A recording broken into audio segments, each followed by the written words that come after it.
For starting your day with us. We do begin with a Fox News alert for you. Democracy under attack. Violent riots erupting over President-elect Donald Trump's victory.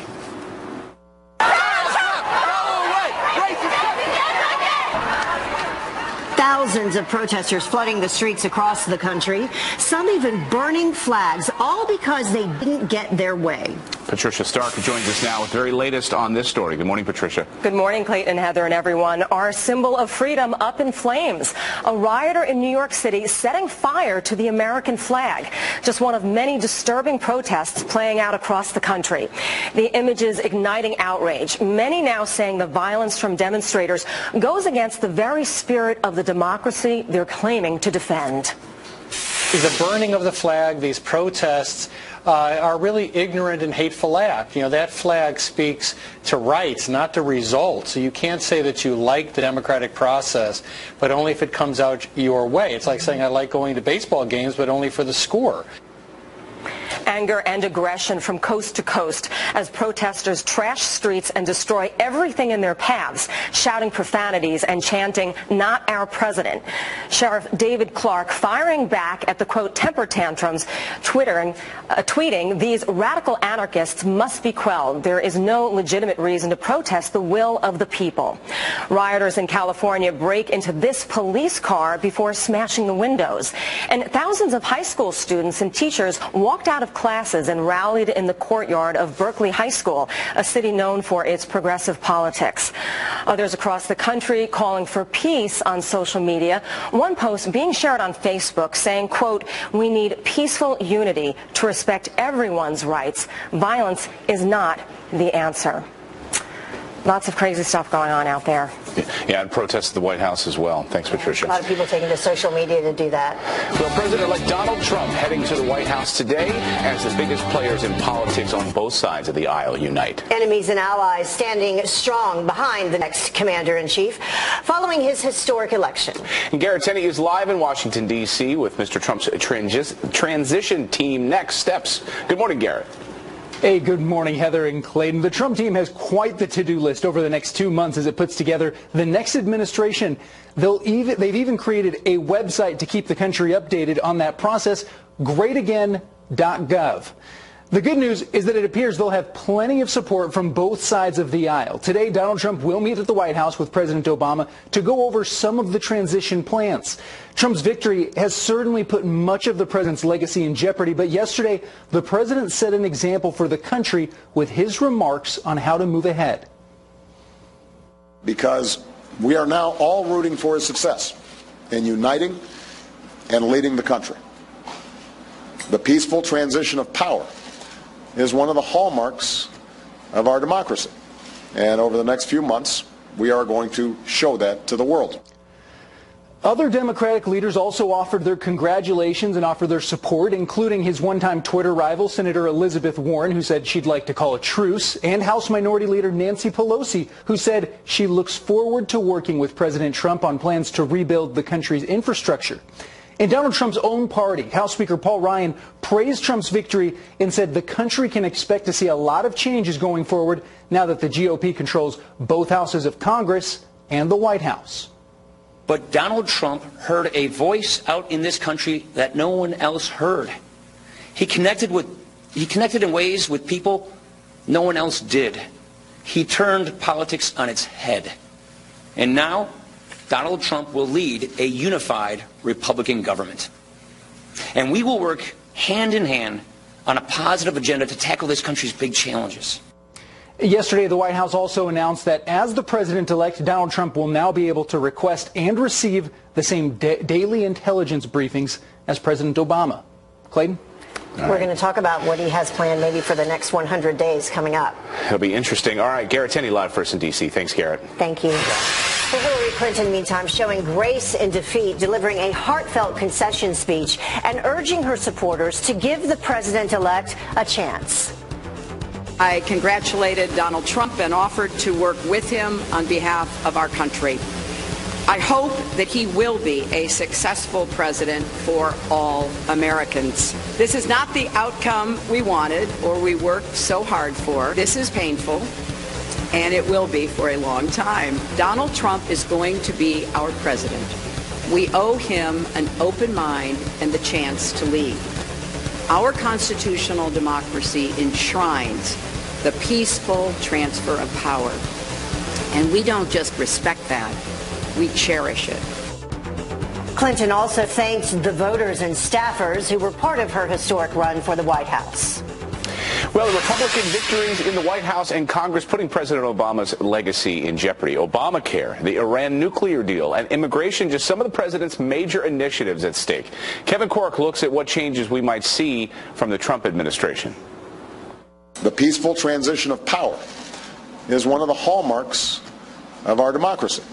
And over the next few months, we are going to show that to the world. It was a message of unity. But while calling on the country to come together in the wake of Tuesday's fractious election result, President Obama may have lost more than just a chance to solidify his legacy. Also gone, a chance to influence the fate of some of his signature accomplishments, many of which were forged without the consent of Congress, including the Iran nuclear deal and Paris Climate Accord, policies to allow transgender bathroom use, and a unilateral effort at immigration reform.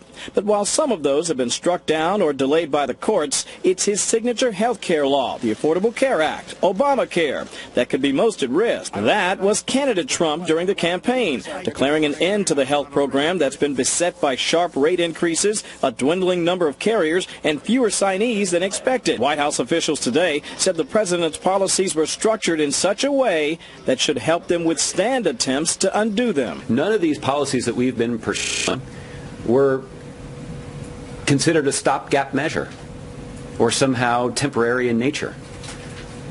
The president pursued these policies because of the long-term benefits they have for the American people. Translation, even under ideal circumstances, unraveling the Obama legacy may prove a lot more complicated for the Trump administration than many would have believed. At the White House, Kevin Corke, Fox News.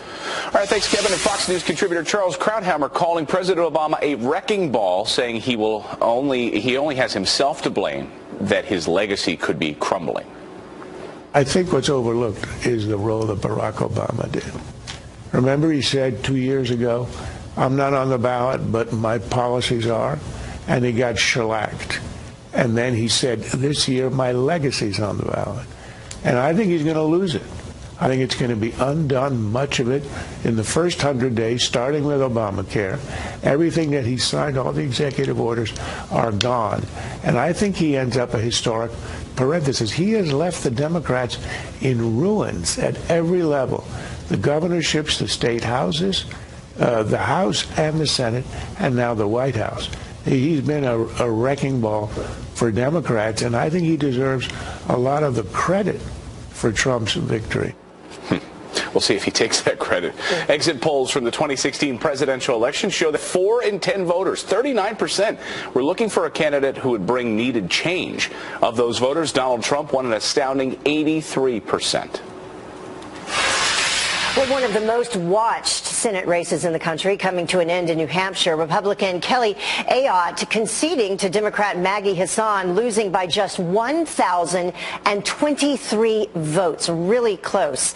Ayotte congratulating her opponent, saying, quote, the voters have spoken, and now it's time for all of us to come together to get things done for the people of the greatest nation, or the greatest state in this nation. Even with Hassan's win, Republicans still hold a majority in the Senate. And the American flag could soon have an extra star. An overwhelming majority in Washington, D.C., voting to become the 51st state. Mayor Muriel Bowser planning to present Congress with a proposal before Inauguration Day. It would give the city's lone congresswoman voting rights on the House floor and add 2 seats to the U.S. Senate. Well, the time is now 9 minutes after the hour on the East Coast, 5:09 a.m. Big promises from our president-elect Donald Trump. Real change begins with immediately repealing and replacing Obamacare. We will build a great wall. All of that he wants to do in the first 100 days of a Trump administration. Can he do it? Our next guest with a look at the top priorities. And, hey, when's the next flight, by the way? Some major mocking taking over social media for all those celebrities, all those celebrities who promised to leave the country if the election didn't go their way. And tomorrow is Veterans Day. We want to honor the brave men and women who served our country. So send us your Veterans Day pictures. We always want to see that from you on Facebook, Twitter, or Instagram. You can also email them to friendsfirst@foxnews.com. Is set to receive the same daily briefings as President Obama. And the transition already underway. So what can we expect from his first 100 days in office? Here with some predictions, political commentator Aaron McPike. Thank you so much for joining us this morning. Thanks for having me. So let us know, what do you think is the number one thing that he is going to do? We know that he is meeting with President Obama today. He is, but I don't think he's going to talk at length with President Obama about some of what he wants to do, even though President Obama, of course, wants to keep in place his signature achievement, which is Obamacare, as you know. But this is something that Donald Trump has talked at length about, that he wants to repeal and replace Obamacare. And that's something that Republicans in Congress have wanted for the last 6 years. Paul Ryan has been saying that that law is collapsing under its own weight. It was just announced last month that premiums will spike in 2017. This is something that he could work closely with Congress on over the first 100 days, in just the way he does want to repeal and replace it. So, Aaron, one of the criticisms from his own party was that he didn't have any specifics on what he wanted to replace it with. So hopefully we'll hear some more of that. He needs to lay that out. Also, he wanted to drain the swamp within his first 100 days. He wanted to set term limits for Congress, and he wanted to set moratoriums on people lobbying within 5 years after they leave a government job. Can he get that through? Some of it he can and some of it he can't. We have heard from Senate Majority Leader Mitch McConnell, who has been saying that he doesn't want to go after term limits, that elections are term limits. So that's something that Congress would have to pass, and it's unlikely he would get that. But he does want to impose a hiring freeze on federal workers so that he can reduce the size of the federal government through attrition. I do think some things like that he will get through. Donald Trump obviously wants to change Washington pretty dramatically, and I think some of that people do want to hear from and do want to see. Yeah, speaking of reducing, he also wants to reduce the corporate tax rate to 15% from 35%. What do you think about that? Well, I do think we're going to see some movement on corporate tax reform. This is something that the Obama administration actually wanted to get through, not with those rates exactly, but President Obama and Paul Ryan have talked at length about trying to get corporate tax reform pushed through. And I do think Donald Trump will try to work with Paul Ryan on that. He wants to have actually comprehensive tax reform, but I do think that will start with corporate tax reform. All right, we got to talk about immigration. This, of course, is the big one. This is the thing that kicked off his campaign. We're going to build a wall, and we're also going to vet those. Serious vetting are the words that Trump used to those people coming into the United States. But you're hearing over the past few days some Republicans saying, well, he'll learn when he gets in that it's not so easy, and we'll just kind of take things on a case-by-case basis. You're going to have a lot of angry voters if that wall doesn't start getting built right away. I think that's right, but I think given the tone that we heard from Donald Trump on Tuesday night, really Wednesday morning, suggests that that may not be where he starts. We have heard from Mitch McConnell that they do want to push border security in the way that they can, but that may not be a wall. So I don't think that's the first thing that Donald Trump will push, is building that wall. They will start with, I think, some easier measures first before he can really start that in earnest. What about energy infrastructure, the Keystone Pipeline, all of that? Yes, exactly. Donald Trump actually laid this out in Gettysburg last month. He is going to go for a very serious infrastructure spending bill, but that's something that Hillary Clinton campaigned on as well, and that has resonated with a lot of American workers throughout the country. They do want to see a heavy infrastructure bill, so I think that's something that he will push. And of course, you're seeing Republicans in Washington also want to get rid of those restrictions on the Keystone Pipeline. I think we'll see that move through pretty quickly. Well, even speaking to voters out in Western PA, of course, and voters all across this country who were fed up with the trade policies of the past 20 years. Will TPP and some other big trade policies, will we see those struck down almost immediately? Certainly on TPP, Donald Trump has said that he will announce our withdrawal from that. He's also going to try to renegotiate NAFTA. That was something that he put in that address in Gettysburg as well. He certainly wants to move on trade very dramatically very quickly. Yeah, those trade policies really being a big part of some of the constituencies and the voters that he was able to pull in at the last minute. Aaron, 100 days. That's going to be a very busy 100 days, and we're going to keep you busy with it. Thanks, Aaron. Yes, thanks. All right, the time is now 18 minutes past the hour, with just 72 days left in office. Does President Obama have a plan for all those pardons that we're used to seeing in the last minutes? We don't talk about the president's thinking, particularly with respect to any specific cases that may apply to, pardons. And no-fly zone, the massive security blanket for Trump Tower, courtesy of the FAA. Good song for all those folks who may not, have agreed with the decision yesterday. Keep your head up, new day. Keep smiling. Yeah. Well, now to a Fox Business alert for you. Stock market surge. The Dow soars to a record high after President-elect Trump's victory. Yeah, Cheryl Casoni from our sister network, Fox Business, is here with more on that. We heard about the big plunge. I guess it's back, Cheryl. Yeah, well, we had that big overnight plunge as the results were coming in, and then traders, of course, the markets were down in the morning. But once they started to think about it, they thought, wait a minute, there are things about a Trump presidency that are good for the stock market. Think about healthcare. The shares of Pfizer jumped like 7% yesterday. I was looking at U.S. Steel that jumped 17%. Will more manufacturing come back to the United States? Banks. But take a look at the numbers from last night. Here's how we closed. 18,589. That was a gain of more than 1%. S&P, NASDAQ gaining more than 1% as well. So people had thought about it and realized there are buying opportunities here. And again, if Donald Trump does some of the things that he says he wants to do, that's very good for business and for the markets as well. What about the FAA? Now, Trump Tower, and of course he has Secret Service protection, but now Trump Tower also has protection this morning. Right. So, it's called a notice to airmen, and it's a temporary flight restriction within 2 nautical miles, within the airspace around Trump Tower that no one can fly. That's going to be in place until January 20th when the Trumps take up their official residence at the White House. But the bad news for tourists coming to New York, I want to warn you, that means all those helicopter flights over the Hudson and the East River, those aren't going to be operating until they leave New York. Sorry. Just want to warn you now. All right, so now this is kind of embarrassing. How in the world did this happen? Newsweek, they kind of jumped ahead and made an assumption that they should not have done. It's funny, we did this a couple of days ago on the Business Hour, and we were like, wait a minute, Newsweek is putting out, they actually printed out the Hillary Clinton special edition, and they sent it to bookstores. But we're over here wondering, wait a minute, where's the Donald Trump edition? Well, they messed up. I mean, it was frankly a bet gone wrong. Now, we got a statement from Newsweek, and here's what they say. They say 2 special edition covers for 2016 election outcomes were produced by a Newsweek licensee, Topics Media, not by Newsweek. They're trying to kind of, not take the blame for it, frankly. But a bookstore employee back on November 7th said, oh, look at this. Interesting. We've got magazines with Hillary Clinton as president in a box in our store. Wait a minute. It wasn't me. No, well, it's like when they print out the World Series hats for the, for the Cleveland Indians. They're like, oh, those things will be on But you didn't do a Donald Trump magazine. So Newsweek's kind of getting what about Trump's books? He has like 30 different books. What about the sales of those now? Yeah, so if you looked at Amazon after the election results came in, talk about some popular new books. Sales rankings jumped to 15 from 563 on Amazon's listed movers and shakers. That was for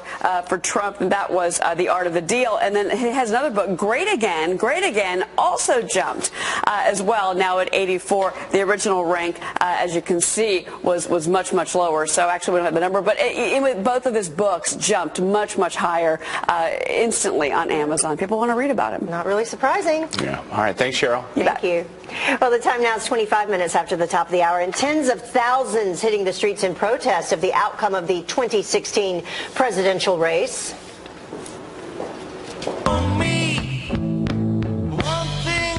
Tell you is you got to be free. Have to get together. Come together right now. So what does our president-elect need to do to bring the country together? Complete analysis coming up next.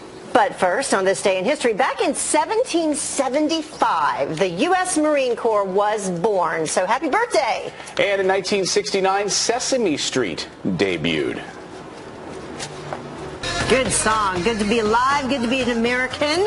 Good morning to you. You are watching Fox and Friends First. I'm Heather Childers. And I'm Clayton Morris. It is 31 minutes now past the hour. We'll begin with a Fox News alert. Violent riots erupting over President-elect Donald Trump's victory.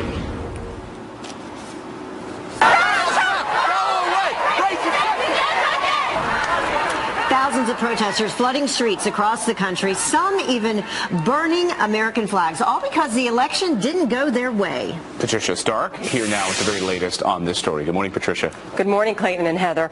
Well, our symbol of freedom up in flames. A rioter in New York City setting fire to the American flag. Just one of many disturbing protests playing out across the country. The images igniting outrage. Many now saying the violence from demonstrators goes against the very spirit of the democracy they're claiming to defend.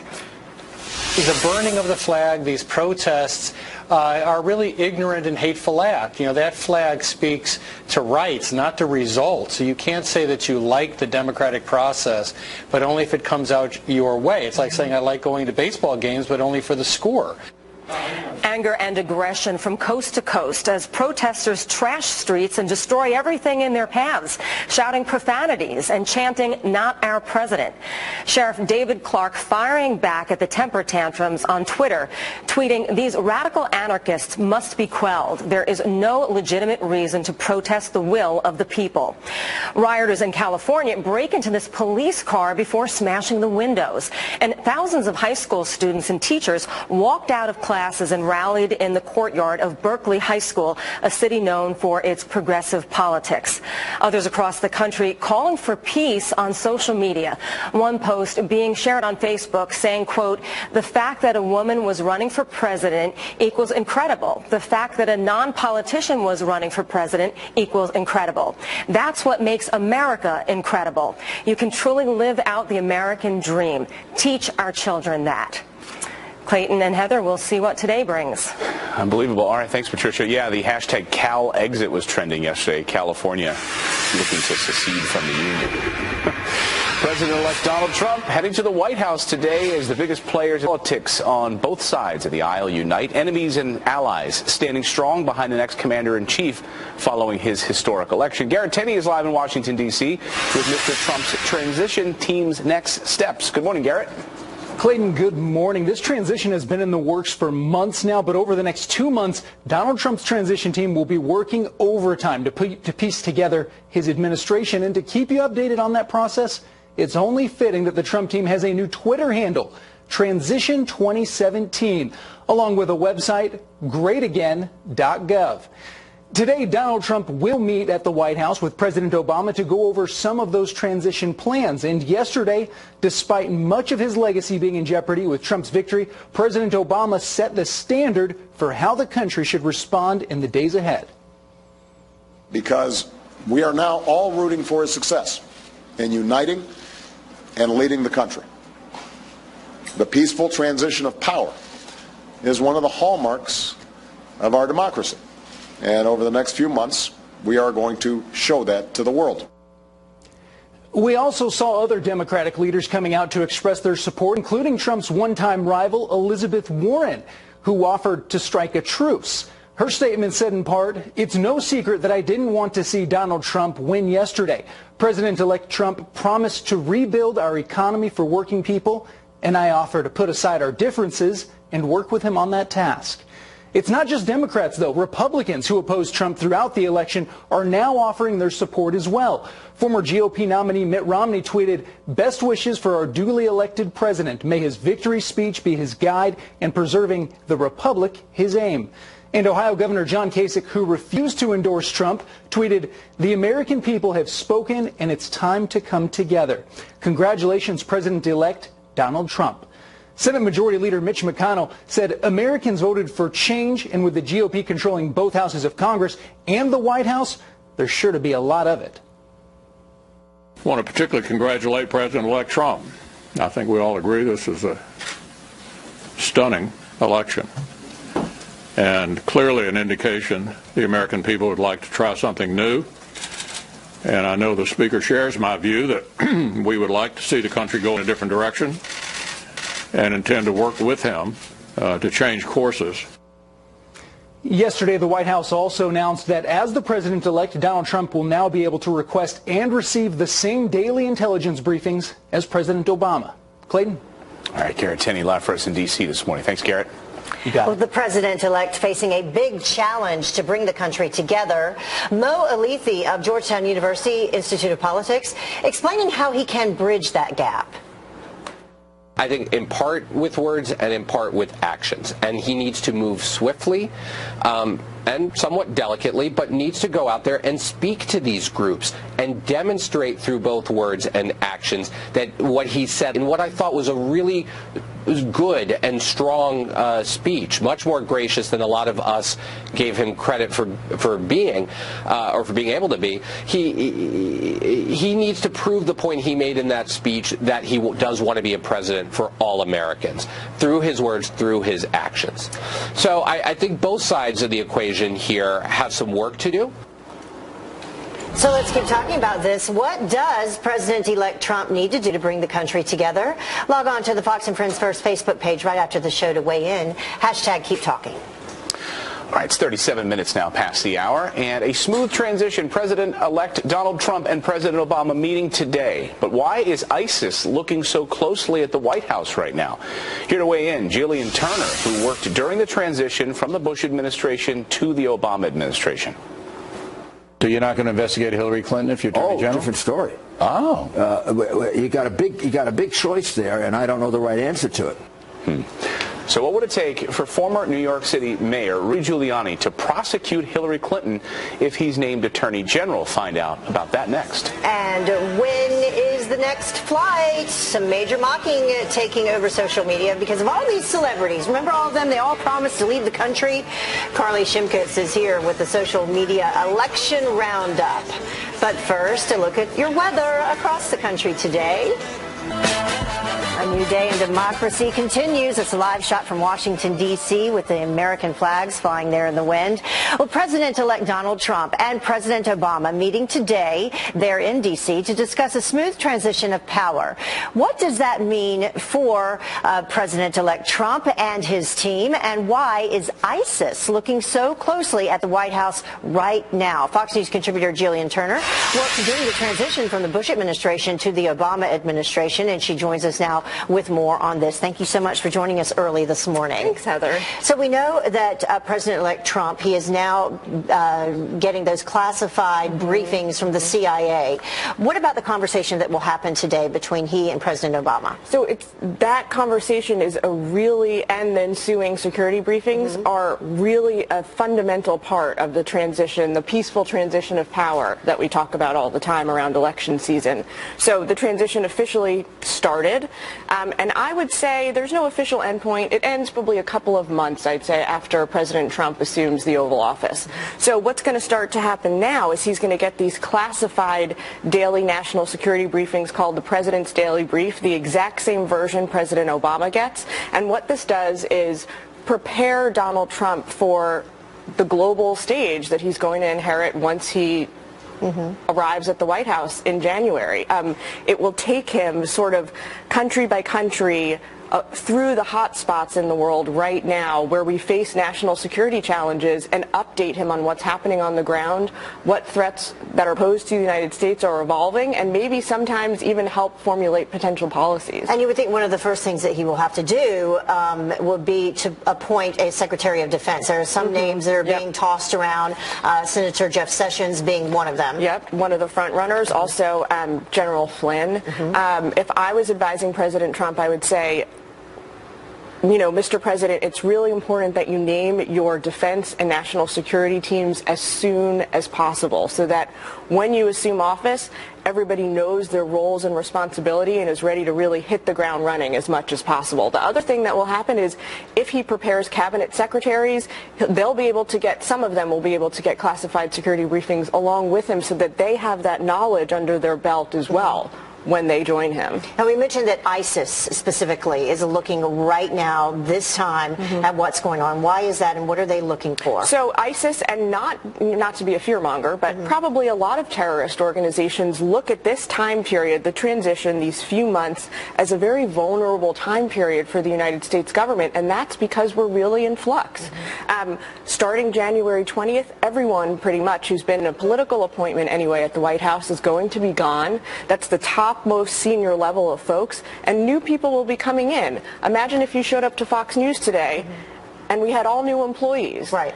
It would be very disorienting. It would take you a while to kind of acclimate, figure out whose roles and responsibilities are where and which, and that's what happens at the White House, just like any other corporate culture or government culture in this country. It takes people a while to get their bearings and figure out where they're supposed to be, what they're supposed to do. So from a national security standpoint, you can kind of see how that might make us a little bit more vulnerable. So also particularly important for both the outgoing administration and the incoming administration to show a sign of unity to all of these folks around the world who are watching. And it's really, the onus right now is on the Obama administration to really make sure that whoever President Trump is bringing in is up to speed on whatever they've been working on. When I worked through this transition from the Bush administration to the Obama administration, the guidance from President Bush started 6 months out from the end of his final term in office, and we were instructed to create these briefing books, every single person that we passed on to our successor, so that they knew everything we'd been working on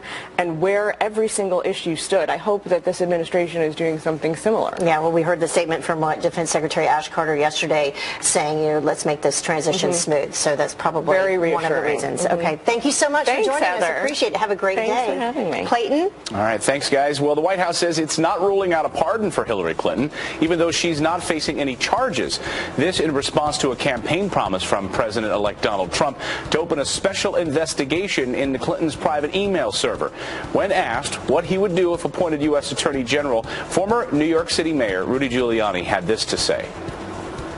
So you're not going to investigate Hillary Clinton if you're Attorney General? Different story. Oh. You got a big choice there, and I don't know the right answer to it. There's one tradition in America, right? Election's over, we forget about it. There's another tradition in America, which is equal justice under the law. And it would depend on how bad the violations are. The FBI not charging Clinton for her private server, but a federal investigation into the Clinton Foundation is still open.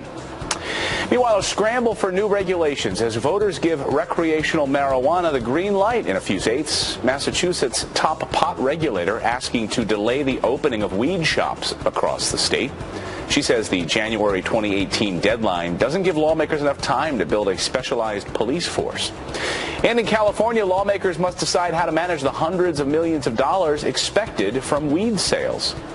And another issue there, licensing the influx of marijuana dispensaries. How do you tax it? That's got to be the major focus. Brian Kilmeade is standing by with what's coming up on Fox and Friends this morning. Good morning, Brian. Good morning, Clayton. That's great news for many people on our staff when it comes to the pot laws. Maybe they'll be leaving for different states. We'll have to look.